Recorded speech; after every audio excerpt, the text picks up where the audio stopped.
kami menyampaikan kepada Bapak Presiden progres untuk pelaksanaan program digitalisasi pendidikan. Yang alhamdulillah sekarang sudah mulai proses untuk pendaftaran dan penerimaan sekolah-sekolah yang siap untuk menerima. Dan insya Allah semuanya lancar. Dan saya ingin juga menyampaikan bahwa sekolah-sekolah itu kami data mana yang sudah siap. Dan itu kami nanti akan kirimkan sesuai dengan data yang dikirimkan sekolah itu. Jadi kalau kemarin sempat beredar kabar bahwa semua sekolah itu yang sudah tidak perlu dikirim, itu tidak benar adanya berita itu.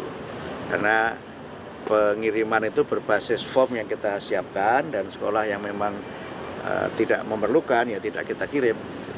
Tapi semuanya berjalan dan sesuai arahan Pak Presiden, insya Allah program ini akan bisa kita laksanakan secara benar, sesuai dengan aturan yang ada dan sesuai dengan arahan Bapak Presiden.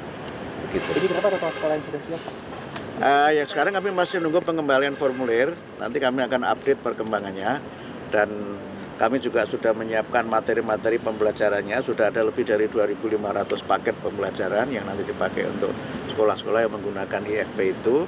Kemudian juga kami sudah menyiapkan pelatihan untuk gurunya supaya alat itu dapat digunakan dengan sebaik-baiknya. Gitu ya. Terima kasih. Ada ya. usulan agar tunjangan DPR yang tinggi ini baiknya dialokasikan ke guru. Tanggapannya gimana, Pak?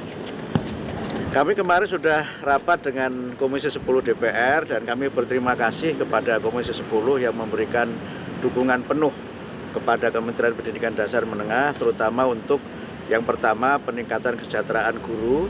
Jadi kami kan mulai tahun ini mengalokasikan anggaran untuk guru honorer yang kemarin sudah kita berikan 300.000 itu kita usulkan untuk ditambah menjadi 500.000 per guru per bulan.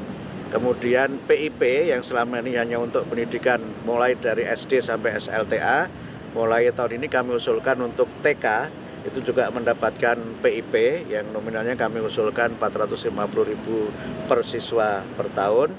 Nah, nanti untuk jumlah penerimanya berapa kami akan sesuaikan dengan alokasi yang nanti dibicarakan lagi antara kami dengan Komisi 10 dan juga dengan DPR termasuk nanti juga dengan Kementerian Keuangan. Implementasinya berarti baru di 2026 Pak menggunakan era Presiden? Yang tambahan dari 300 menjadi 500 tahun depan kalau disetujui.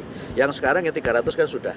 Kemarin yang 7 bulan kan yang 300 sudah kita bagikan kepada guru honorer yang semua dibagikan sekaligus sehingga mereka menerima 2,1 juta untuk 7 bulan dan juga untuk tahun depan ya mudah-mudahan itu bisa disetujui DPR usulan penambahan dari 300.000 menjadi 500.000 dan nanti jumlah penerimanya akan kami data lagi karena kan sebagian guru honorer juga ada yang nanti diangkat menjadi ASN, ada yang menjadi P3K dan sebagainya sehingga nanti kami update lagi setelah ada progres yang berikutnya. Prof, gitu ya. Prof, kemarin kan di demonstrasi di DPR nih 196-nya ditangkap polisi ini juga dinyatakan sebagai anak-anak ya Prof. Ini ada himbauan nggak sih Prof kepada sekolah-sekolah di Iya, yang pertama kami menghimbau kepada para siswa di seluruh Indonesia untuk tidak terprovokasi oleh berita-berita yang tidak dapat dipertanggungjawabkan kebenarannya.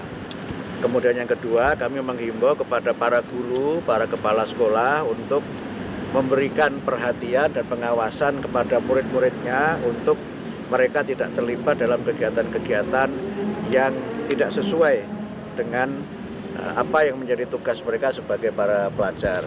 Tapi soal datanya berapa, itu nanti biarlah Pak Kapolri atau pihak kepolisian yang akan menyampaikan. Prof, tapi dengan maraknya ini kan belakangan juga mulai turun ke jalan lagi ya Prof. Maksudnya anak sekolah, apakah Prof ini melihat juga ini mulai tumbuh kesadaran sosial gitu Prof daripada pelajar-pelajar ini Prof?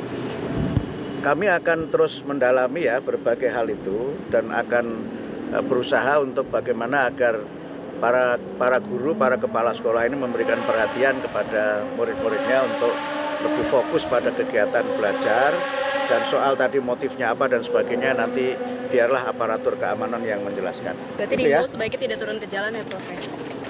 Ya kalau namanya pelajar itu ya belajar lah gitu, belajar di kelas, belajar yang bermanfaat untuk masa depan mereka.